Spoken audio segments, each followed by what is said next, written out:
করে বলার পরেও মতিন তৌহিদের ছেলেকে বাড়ি থেকে তাড়াচ্ছে না, তার মানে আমার কথা তার কানে ঢুকছে না। কিন্তু আমি জানি কি করে কানে কথা পৌঁছাতে হয়।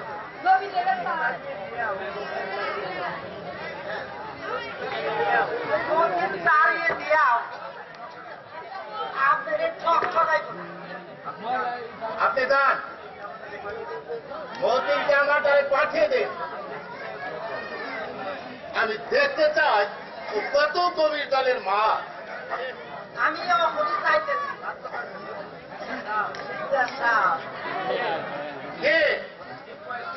এই কয়েকটা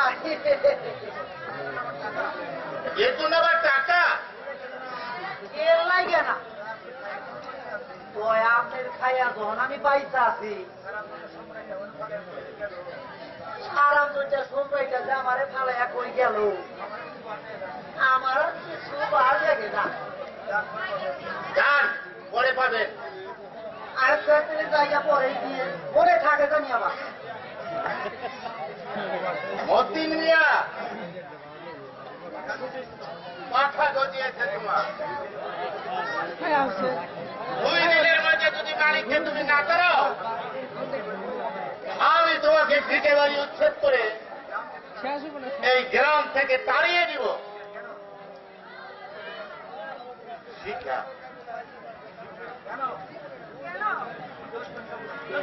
কি দোষ করেছে ওই অমুক শিশু? কেন তাকে তাড়াবে?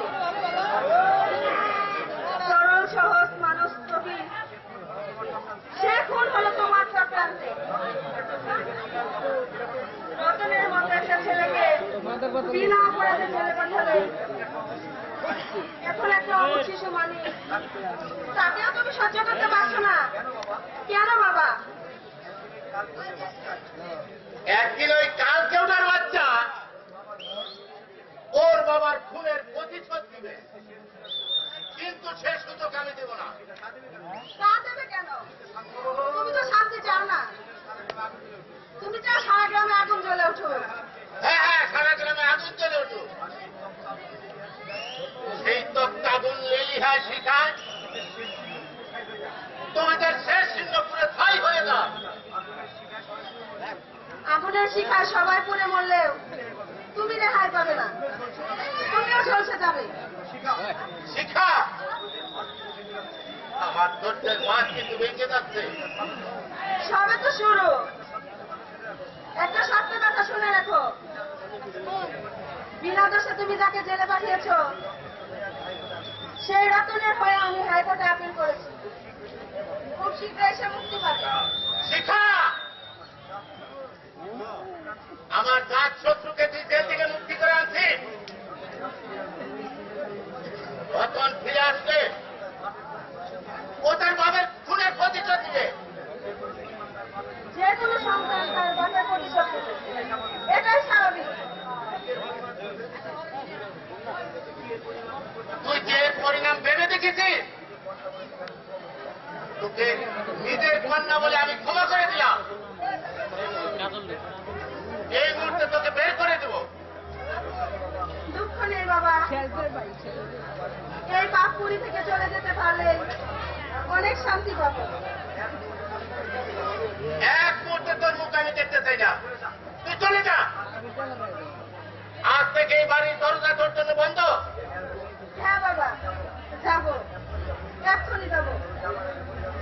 তবে যাবার আগে বলে যাচ্ছি, পাপের পথ থেকে সরে আসো, না হলে ধ্বংস তো বড় অনিবার্য, ধ্বংস তো বড় অনিবার্য।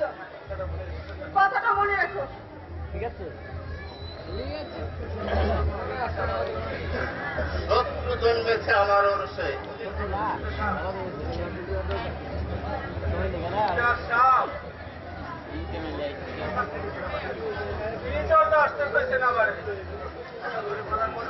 এত করে বলার পরেও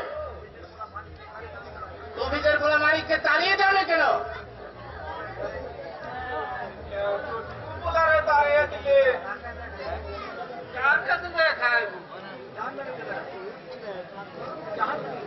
জাহান তাতে তোমার কি?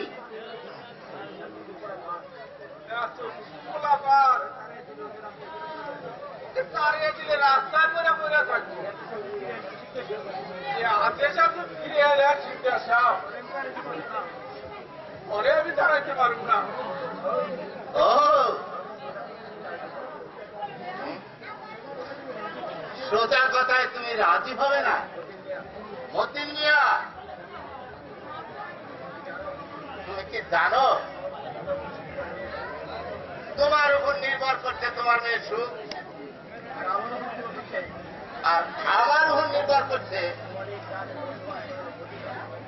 তোমার এই গ্রামে বসবাস করার অধিকার। হ্যাঁ হ্যাঁ, মালিককে যদি তুমি না করাও তোমার মেয়েকে আমি ঘর করে আমার বাড়ি থেকে বের করে দেব। এখন ভেবে দেখো তুমি কি করবে। না বাবা, মাটিকে ছাড়ায় না। আর যাবর পথে যেও না। ওরে বন্ধু, আগে যদি জানতাম তোর জন্য আমি অশান্তি আগুনে চলে যাবো বলুন। তাইলে শিশুকালে তোকে আমি কলা টিপা বাইরা ফেলতাম। সেই দিন যখন মারো নাই, আজকে মারো। তবু মাটিকে ছাড়াই দিও না। গীতা কন্যার নাটক বন্ধ করো। আজকের পর থেকে মানিককে যেন তোমার বাড়িতে না দেখি। যাও। আমি তাই করতেছি, তাই করতেছি। যাই না বাবা। আরে তুমি যাবা না বাবা। হারামজাদি, তোকে ওই বাড়ি থেকে তাড়াবো। এখন তাড়াচ্ছি না শুধু ওই কায়েসের টাকার জন্য,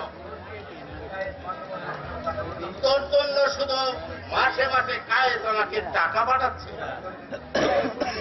যাই, 50,000 টাকা আছে এখানে। টাকাগুলো দিয়ে ওই ফালু মিয়ার 10 বিঘা সম্পত্তি গ্রাস করব। Good evening mister Julumba Sikdar. কে আপনি? আমাকে যারা চেনে তারা ইমরান চাকু বলেই জানে। ইমরান চাকু? শুনেছি তো আমের না, কিন্তু আমার কাছে আপনার কি দরকার? দরকার বিশেষ কিছু না, তবে যে টাকাগুলো সাবধানে লুকিয়ে রাখলে সেগুলো দিয়ে দিন।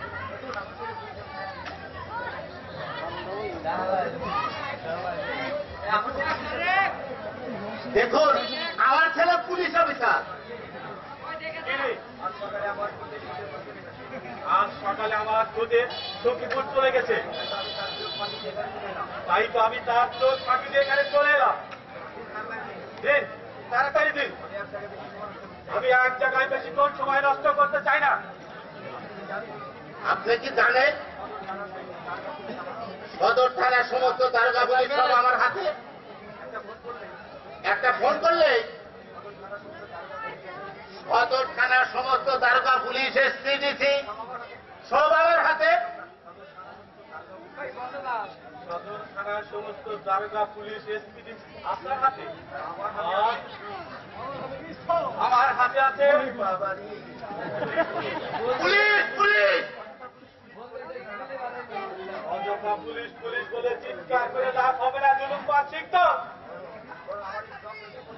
বরং আমার এই যন্ত্রটির মধ্যে যে ক্ষুদ্র আধ্যায়টি লুকিয়ে আছে সেটা আপনার ওই হৃৎপিণ্ড ফুটা করে সবাই উড়ে যাবে। অতএব নো চিল্লা চিল্লি।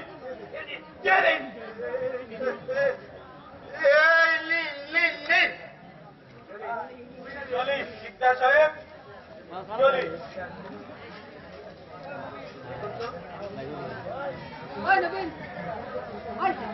দেখুন তো শিকদার সাহেব, আমাকে চিনতে পারেন কিনা? সম্রাট তুই? হ্যাঁ, আমি সেই সম্রাট। আরে যাকে তোরা মৃত বলে জানিস, তোদের চক্রান্তে আজ আমি ইমরান কাকু মোহাম্মদ শিকদার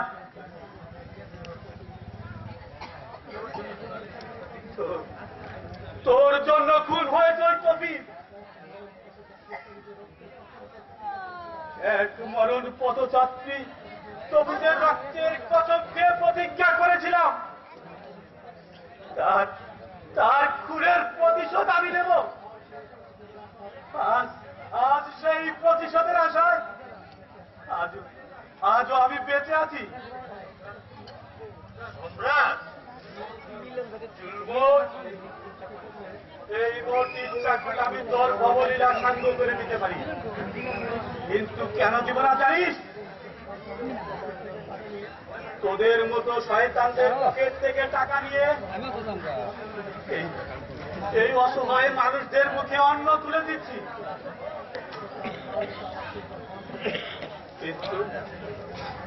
কিন্তু তোকে মারলে যে সেই আশা আমার ভঙ্গ হয়ে যাবে।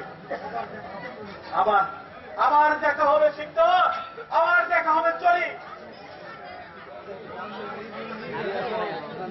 ডাকাতটা আমার সব টাকা নিয়ে গেল। বাবা কি জন্য টাকা টাকা করছে? আমাকে কিছু টাকা দাও না, মদ খাবো। বোতলে এক ফোঁটা মদ নেই, শুধু এই বোতল ধুয়ে ধুয়ে পানি খাচ্ছি। টাকা দাও না আমাকে। শুয়ার! তোকে মদ খাওয়াচ্ছি। আমার টাকাগুলো সব টাকাতে নিয়ে যাচ্ছে, আর তুই আছিস মদ নিয়ে। টাকাতে নিয়ে যাচ্ছে? টাকাতে তোমার ক টাকা নেবে? তোমার তো অনেক টাকা বাবা। মতির মিয়ার 20 বিঘা, তফিজ মিয়ার 30 বিঘা, সব তো তোমার ওই গ্রাসে, তাই না বাবা? চুপ থাক শুয়ার! পারি না বাবা, এই তার মধ্যে কত জ্বালা জানো বাবা। এই জ্বালা নেবাতে আমার একমাত্র বন্ধু এই মদ। তাও কেনার তুমি পয়সা আমার কাছে নেই বাবা। বাবা তুমি দাও না বাবা, দাও না টাকা, আমি আর পারছি না বাবা। মিন্টু!